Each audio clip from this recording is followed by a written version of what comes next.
మనం వచ్చాం Chidambaram temple. So ఇక్కడ ఏ ప్లేసెస్ ఉన్నాయి, ఎలా ఉందో ఎక్స్ప్లోర్ చేద్దాం. So let's go.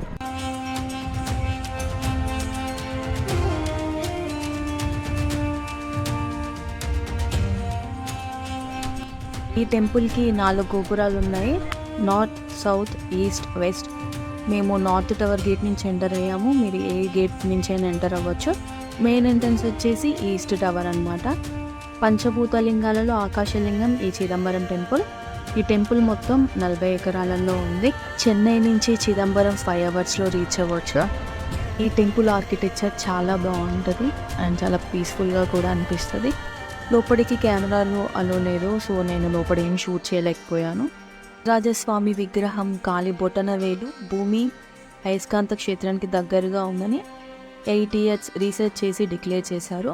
టెంపుల్ లోపల ఈ ప్లేస్ నుంచి చూస్తే మనకి 4 గోపురాలు కనిపిస్తాయి. This is the only place మనకు 4 గోపురాలు కనిపించేది.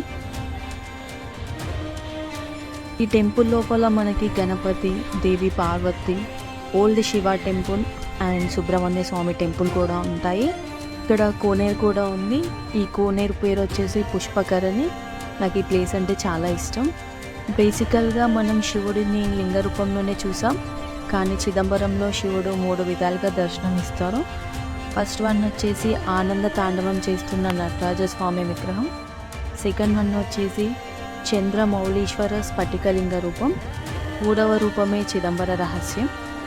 నటరాజస్వామి కుడివైపున శ్రీ మహావిష్ణు టెంపుల్ ఉంటుంది. This is the only temple where Natarajaswamy and Mahavishnu temple పక్కనే ఉంటాయి. మీరు కూడా చిదంబరం టెంపుల్ని విజిట్ చేయండి. నాకు చాలా నచ్చింది, మీకు కూడా ఖచ్చితంగా నచ్చుతుంది. ఐ హోప్ ఈ వీడియో మీకు నచ్చింది అనుకుంటున్నాను. Thank you for watching. Please like, share, subscribe.